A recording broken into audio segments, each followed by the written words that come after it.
Halo, Assalamualaikum warahmatullahi wabarakatuh. Kembali lagi dengan saya, Pak Eko Setiawan di Mapel Teknologi Layanan Jaringan. Pada pertemuan hari ini akan saya lanjutkan materinya, masih melanjutkan materi di pertemuan minggu kemarin atau minggu kedua. Untuk pertemuan pada hari ini yang akan kita bahas adalah model komunikasi data. Silahkan kalian simak materinya. Model komunikasi data itu dibagi menjadi tiga. Yang pertama adalah komunikasi data simplex atau komunikasi yang dilakukan hanya satu arah saja. Kemudian yang kedua adalah komunikasi data half duplex atau komunikasi yang dilakukan dua arah secara bergantian. Yang ketiga adalah komunikasi data full duplex atau komunikasi yang dilakukan dua arah bisa secara bersamaan. Ini contoh dari komunikasi simplex adalah mainframe atau monitor. Mainframe di sini yang dimaksud dengan mainframe adalah sebuah teknologi yang mengacu pada kasta yang paling tinggi, ya, atau memiliki spek yang paling tinggi dalam dunia komputer. Komputer mainframe terdiri dari banyak komputer yang akan melakukan tugas rumit dengan sangat cepat, atau biasanya disebut dengan komputer server lah ya. Jenis ini mampu melayani banyak program aplikasi, mampu melayani banyak transaksi secara bersamaan, serta masih banyak lagi kelebihannya. Selain itu, komputer mainframe memiliki Central Processing Unit dan Storage Device dengan ukuran besar atau seperti lemari pakaian. Jadi, komputer mainframe ini memiliki ukuran yang sangat besar karena sebagai pusat pengendali sebuah komunikasi data yang akan dilakukan. Ini contoh dari komunikasi data simplex atau satu arah. Kemudian komunikasi data half duplex. Di sini ada workstation. Workstation itu suatu komputer dengan spesifikasi tinggi yang berfungsi atau yang digunakan untuk keperluan pekerjaan seperti perhitungan ilmiah, teknik, dan penghubungan komputer satu dengan komputer yang lainnya. Komunikasi half duplex ini bisa dilakukan dua arah secara bergantian. Kemudian yang ketiga adalah komunikasi full duplex, yaitu komunikasi dua arah yang dilakukan secara bersamaan. Ini contoh dari komunikasi full duplex.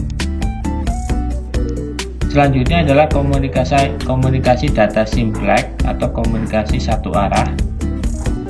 Pengertiannya adalah komunikasi yang tidak memungkinkan penerima dan pengirim saling bertukar informasi. Pada komunikasi ini, sinyal-sinyal dikirim hanya satu arah saja dalam waktu yang bersamaan.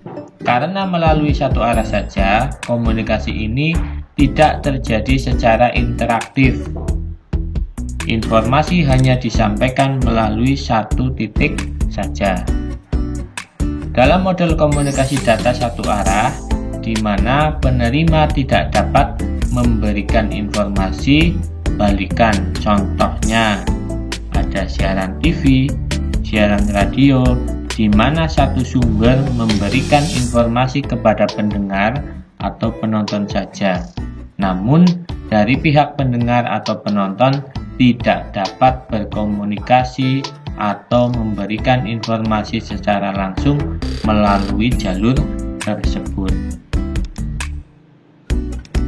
Selanjutnya, komunikasi data half duplex atau komunikasi dua arah secara bergantian.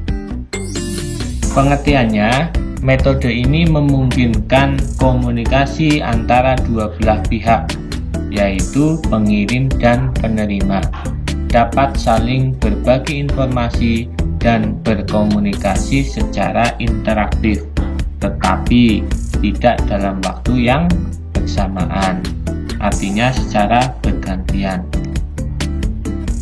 Contoh alat komunikasi yang memanfaatkan metode hall to black ini adalah walkie-talkie atau handy-talkie lah ya, di mana salah satu penggunanya harus menekan tombol terlebih dahulu baru kemudian berbicara.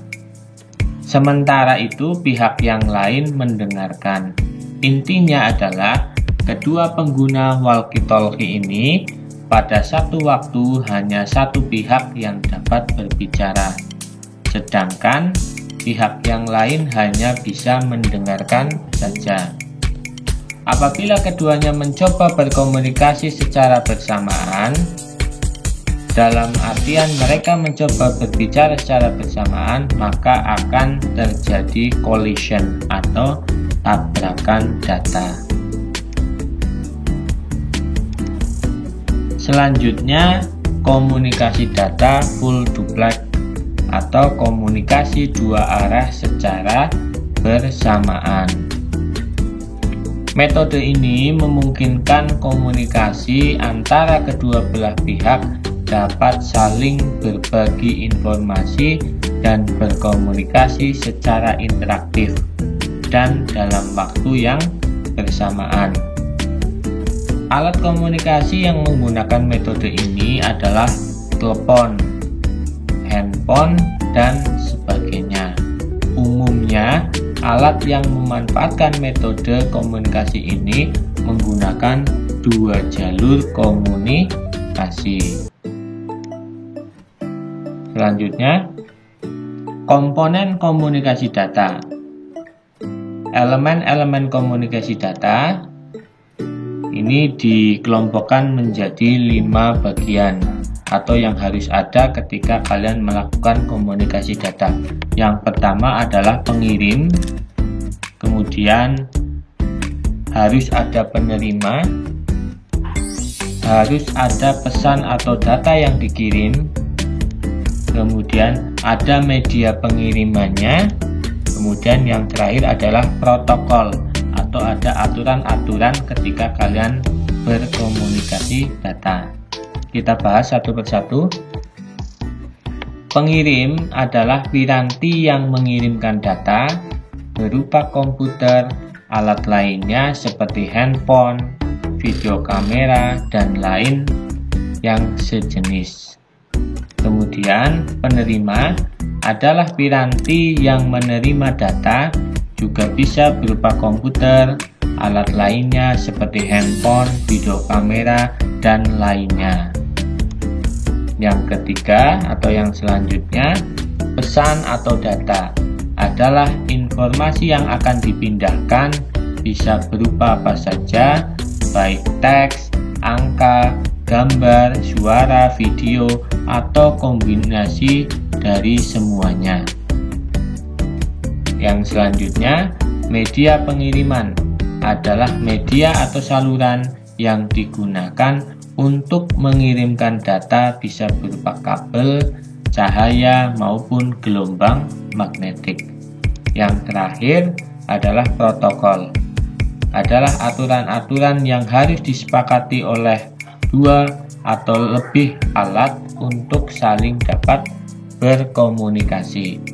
Tanpa protokol, dua alat atau lebih mungkin saja bisa saling terhubung, tetapi tidak dapat saling berkomunikasi, sehingga pesan yang dikirimkan tidak dapat diterima oleh alat yang dituju atau penerima. Selanjutnya, sudah selesai. Oke, untuk pertemuan hari ini saya cukupkan. Kita lanjutkan lagi minggu depan. Saya akhiri. Wassalamualaikum warahmatullahi wabarakatuh.